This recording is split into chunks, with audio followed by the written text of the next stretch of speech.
क्रांतिकारी वीर शहीदों को नमन, जिनकी बदौलत हम स्वतंत्रता की खुली सांस, अस्मिता और स्वाभिमान के साथ जीवन जी रहे हैं।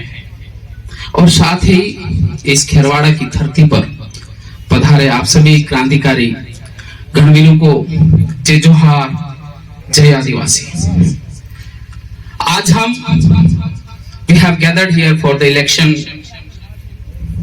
हम चुनाव को लेकर यहाँ पर इकट्ठे हुए हैं। पर क्या विशेष क्या है?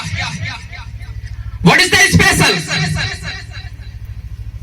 सवाल उठता है कि विशेष क्या है बीजेपी और कांग्रेस के अंदर? जो लोग चुनाव लड़ते हैं वो भी आदिवासी, they are also tribal, indigenous, aboriginals, they are also our people, वो भी हमारे लोग।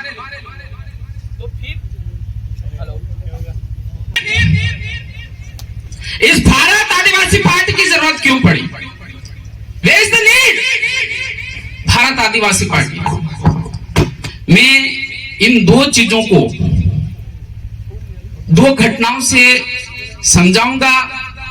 आप उसको समझने का प्रयास करना। अगर आपको समझ में आ गया तो मतलब आज की जनसभा है हमारी सफल रहेगी। आपको समझ में आ जाएगा कि why should we vote to the Bharat Adivasi party. तो पहली घटना, जो अभी की घटना, ताजा घटना है, उसके बारे में हम बात करते हैं। 9 अगस्त वैसे पूरे विश्व के अंदर मनाया गया, अलग अलग देशों के अंदर मनाया गया, और हमारे पूरे देश के अंदर विश्व आदिवासी दिवस को बहुत ही उत्साह और जोश के साथ मनाया गया। और हमारे दक्षिण राजस्थान के वीरों की भूमि, शहीदों की भूमि, पुरखों की भूमि मानगढ़ के अंदर पहली बार जो सबसे पुरानी पार्टी कही जाती है, उन्होंने भी मानगढ़ पर विश्व आदिवासी दिवस मनाया। याद है ना? पहली बार। और क्यों?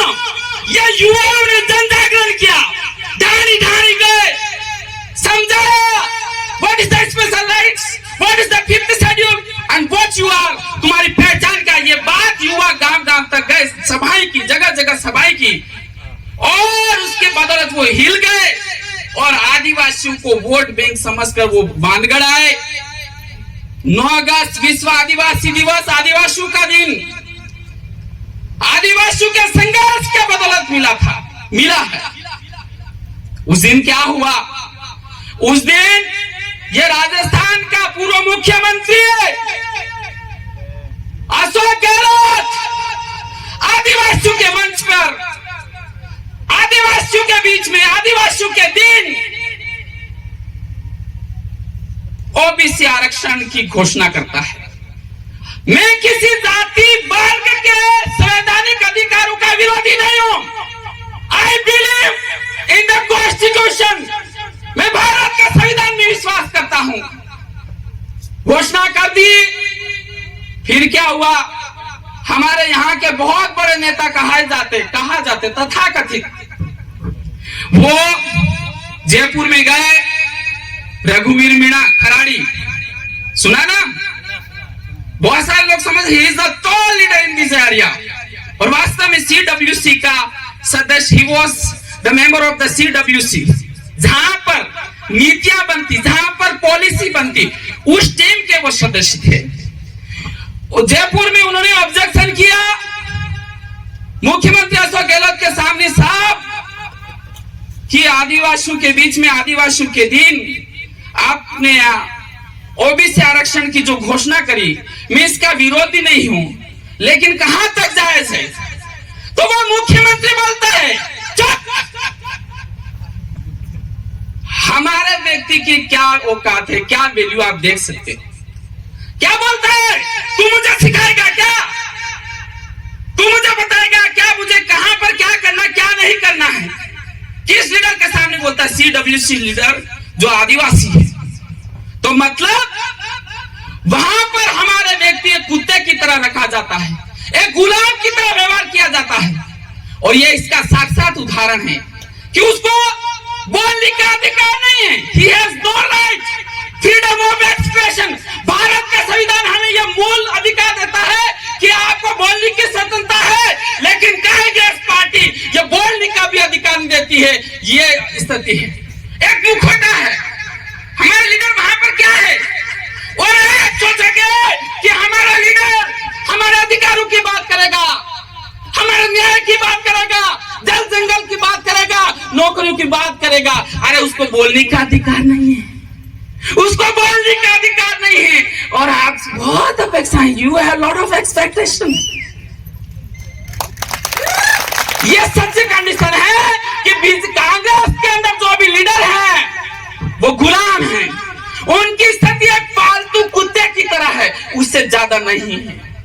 और ये जीता जागता उदाहरण मानगढ़ के अंदर हुआ है।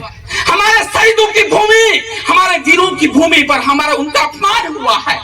जहां पर मानगढ़ की भूमि हमारे वीरों के खून से छन गई थी, हमारी अस्मिता के लिए लड़ते गए, वहां पर इस तरह से अपमान हमारे वीरों का किया। ये अशोक गहलोत जो पूर्व मुख्यमंत्री,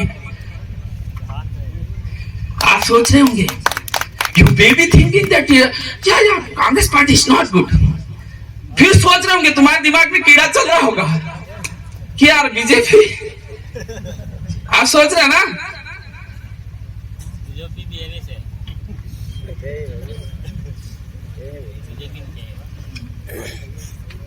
तो आप सोच रहे होंगे तो बीजेपी पार्टी को देश है फ्रीडम, वहां पर स्वतंत्रता है, तो इसको भी समझे।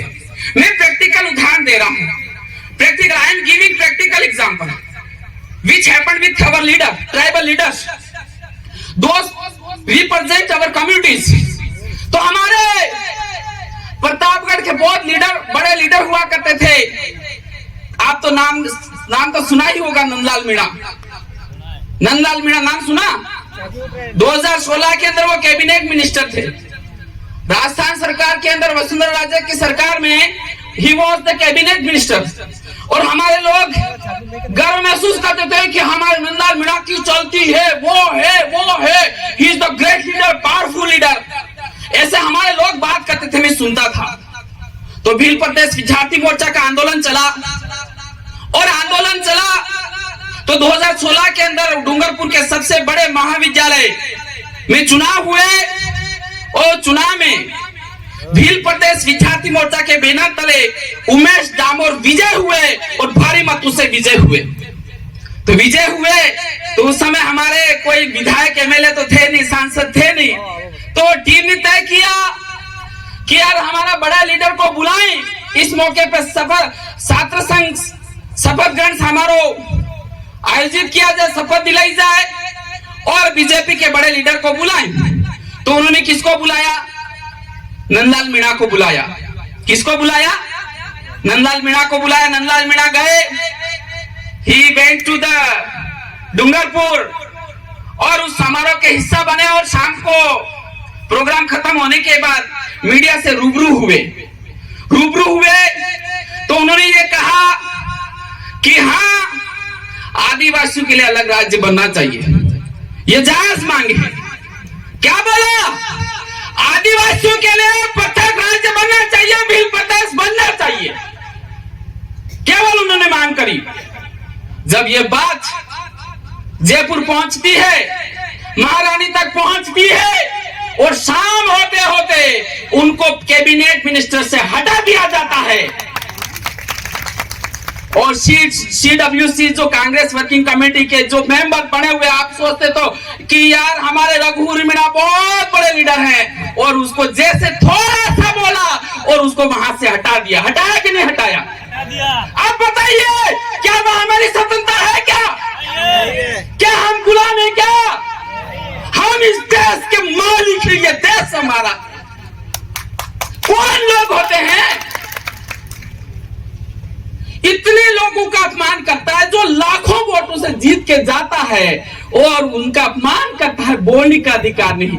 We have no freedom in this both party. और आप सोचो कि हमें ये लोग अधिकार देंगे, ये लोग हमें नौकरियां देंगे, इनकी क्या औकात है जो हमको नौकरियां देंगे? हमारे बाप दादाओं ने प्राण त्याग दिए, हजारों की संख्या में।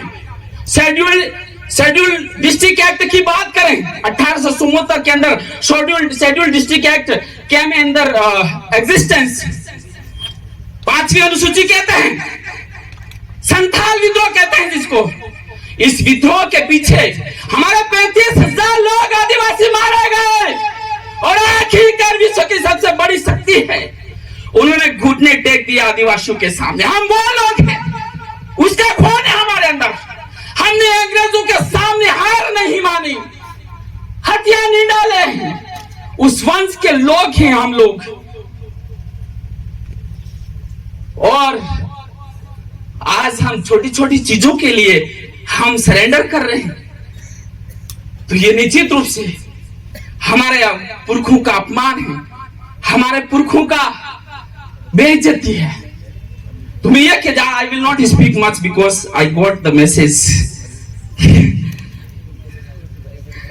There is a problem of the time, please I can't speak much. तो मैं आपको ये कहना चाहूंगा, यहां पर व्यक्ति चुनाव नहीं लड़ रहा है, यहां पर व्यक्ति चुनाव नहीं लड़ रहा है, विनोद प्रसाद चुनाव नहीं लड़ रहे हैं, यह विचारधारा चुनाव लड़ रही है। और वह विचारधारा जिसकी दिल्ली तक की कुर्सियां हिल गई है, वो विचारधारा है।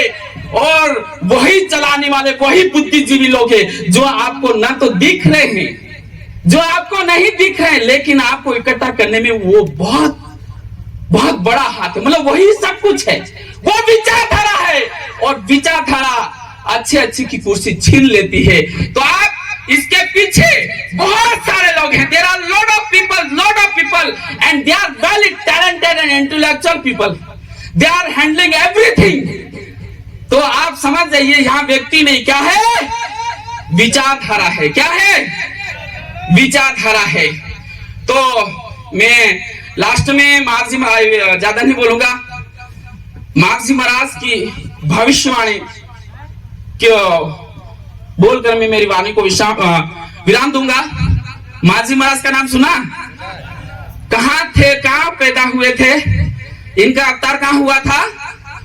बैंड का नाम सुना? बैंड का, बैंडेश्वर। अभी बैंडेश्वर ने बैंड का ओरिजिनल नेम इज बैंड का। तो आज से 300 साल पहले उनका अवतार हुआ था।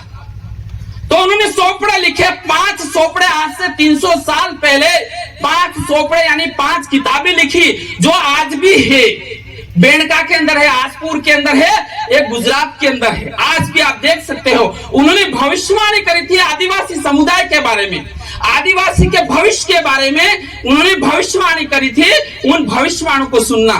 उन्होंने भविष्यवाणी करी थी मानसी महाराज ने कि वायरे वायरे बात थाएगा, वायरे वायरे आजकल फोनती बात थाए ने, तो भविष्यवाणी सही थाई। तो पहला जगह टाइम में मागजी महाराज ये बात करते थे, लोग बना हो इनके तक गांडू, उनके तक गांडू था कि मागजी थे, क्योंकि किसी की समझ नहीं थी, इतना आगे सोच भी नहीं सकता था। तो लोग उसको क्या कहते थे, मागजी थे गांडू था, जो टमाटे गांडू ही उसके थे। हाँ, तो उन्होंने दूसरी भविष्यवाणी की थी कि बलदानु पार उतरेगा, बलद है, बलद का क्या उतरेगा, भार। ट्रैक्टर आ गए नहीं आ गए, पड़ियाई पानी बेचेगा, मतलब बोतल बंद पानी बेचेगा। एक कार्य बड़ा जुग में तुम्हारो वारो आएगा, सोतो जुग और शैलीवारी, सोतो जुग शैलीवारी थारो राज नो टाइम आएगा, हमारे से नहीं तो पीढ़ी ठोकर खातो भरेगा। और वो समय आ गया है। 3-4 भविष्यवाणी पूरी हुई कि नहीं हुई ना, और चौथी भी हो चुकी है। अब तो दिल्ली तक पहुंचना है। जयपुर में तो जयपुर विधानसभा में तो गूंज चुके हैं, पर इस बार 17 में से 17 भेजने हैं। और जिन लोगों के अधिकार नहीं है, जिनको संवैधानिक अधिकार नहीं है, लेकिन सत्ता का पावर है, पॉलिटिक्स पावर है, तो बिना गैर संवैधानिक तरीके से 10% आरक्षण उन्होंने हासिल कर लिया। आप you understand the power of the politics, you understand, you are educated and youth, then understand the power of the politics. राजनीति की शक्ति को समझें। आपको पता है ईडब्ल्यूएस को कितना परसेंट आरक्षण दिया गया है? 10% दिया गया ना। कौन से संविधान में लिखा? बबीता जी बैठे हुए, संविधान बैठा हुआ, यू समझ लो संविधान में लिखा हुआ है क्या 10% मिलना चाहिए? पर उन्होंने बिना कोई आंदोलन, बिना कोई धरना, बिना कहीं किसी ज्ञापन दिए उन्होंने 10% आरक्षण उन्होंने ले लिया। जिनका अधिकार नहीं, जिनको संवैधानिक अधिकार नहीं, राइट्स नहीं है, उन लोगों ने केवल राजनीतिक सत्ता के बलबूते आरक्षण ले लिया है। मैं ये कह रहा हूं, आप 17 में से 17 सीट निकाल के दो, हम कलम चलाएंगे आपको अधिकारों के लिए। कलम, पहली कलम आदिवासी समुदाय के लिए चलेगी। दूसरी कलम जो लोग हमारे साथ इस मूवमेंट में साथ हैं उन वर्गों के लिए चलेगी, जो हमारे साथ खड़े हैं, बाकी नहीं चलेगी। जय जोहर, जय जोहर का नारा है, जय जोहर का नारा है। अरे युवा बैठे क्यों हो? क्रांति तुम्हारे हाथ में। युवा का उल्टा क्या होता है? युवा नु उल्टो था वायु ने, वायु ना अपनी भाषा में के वायरो ने, वायरो साले जी केलुड़ा उड़े, केलुड़ा हो टापरा उड़ी जाए, कमल कांग्रेस से उड़ी जाए। जय जोहर, थैंक यू वेरी मच। धन्यवाद।